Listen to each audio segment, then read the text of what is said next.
Iran नगर के mental hospital के सामने सुबह के समय एक ऑटो आकर रुका। इसमें से रवि का नाम का लड़का उतरा और अस्पताल के गार्ड को बुलाने लगा।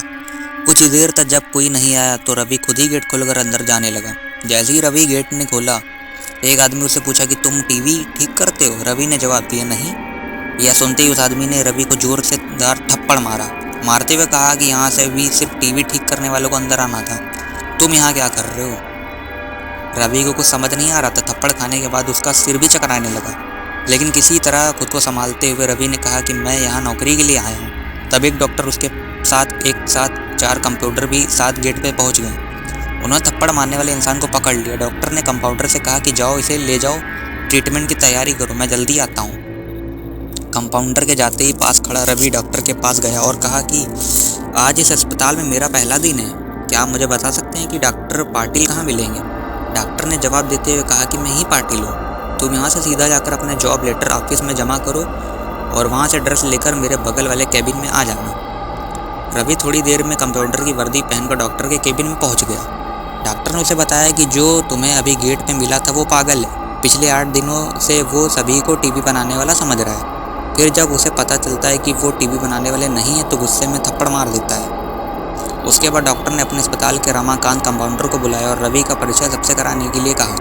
रमाकांत ने कुछ ही देर में रवि से सबको मिलवा दिया और फिर उसी मरीजों के कमरे में ले गया। वहाँ हर कोई कुछ ना कुछ अजीब गरीब हरकत कर रहा था। कोई दिल टूटने वाली शायरी सुना रहा था तो कोई फिल्मी संगीत गाते हुए डायलॉग मार रहा था। सभी मरीजों को दिखाते हुए रमाकांत ने रवि से कहा कि आज के बाद तुम्हें इन सारी चीज़ों को झेलना होगा। इतना कहकर रमाकांत वहाँ से चला गया। तभी रवि को पता चला कि उसकी नाइट ड्यूटी लगी है। दिन के समय आराम करने के बाद रवि रात को मरीजों की देख रेख में जुट गया। जैसे ही रात के 12 बजे तो सभी का चेहरा डर से पीला पड़ने लगा। हल्का हल्ला करने वाले मरीज भी चुपचाप से एक कोने में बैठ गए। यह सब देखकर रवि को बड़ा अजीब लगा। उस दिन नाइट ड्यूटी में मौजूद डॉक्टर से रवि ने पूछा कि आखिर ये सब क्या हो रहा है, सब लोग इतना डर क्यों रहे हैं? डॉक्टर ने जवाब दिया, इस अस्पताल में रात 12 बजे के बाद भूत घूमते हैं। वो सारे भूत इसी अस्पताल के पुराने मरीज हैं जिनके इलाज के लिए दौरान मौत हो गई थी। तुम संभल कर रहना रवि। रवि को भूतों पर विश्वास बिल्कुल नहीं होता था। उसने डॉक्टर की बात को हंसी में टाल दिया और अपना काम करने लगा। उसी रात रवि अकेले बाथरूम जा रहा था, तभी उसे लगा कि कोई उसके पीछे है। मुड़कर देखने पर कोई नहीं दिखा। कुछ देर बाद उसे फिर ऐसा ही महसूस हुआ। रवि ने सोचा कि भूत की बात उसके दिमाग में घूम रही होगी, इसलिए उसे वहम हो रहा था। बाथरूम करके जब रवि बाहर आ रहा था तो उसे शीशे में लिखा हुआ दिखा कि आज तुम पागल हो जाओगे। रवि को लगा कोई इसके साथ मजाक कर रहा है, इसलिए उसने इस बात पर गौर नहीं किया, अपने काम पर लग गया। कुछ देर बाद रवि को एक तेज चीख सुनाई दी।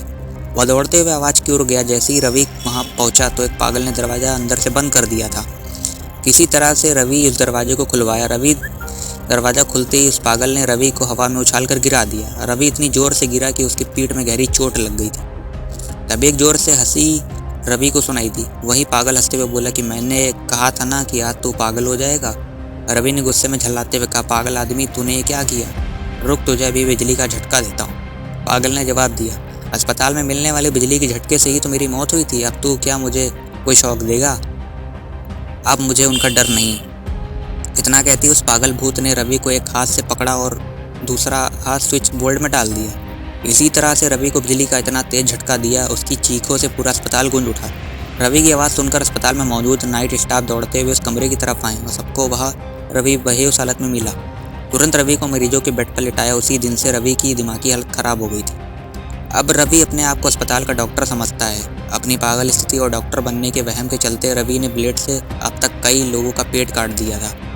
हर रात उस भूतिया अस्पताल से रवि की तरह ही चीखने की आवाज़ें आती थी और किसी न किसी को वो भूत रवि की ही तरह पटक देता था। यह चीखने की आवाज़ हमेशा उसी समय आती थी जब रवि को बिजली के झटके दिए जाते थे। सो आई होप गाइस आपको स्टोरी कैसी लगी है कमेंट बॉक्स में ज़रूर बताना।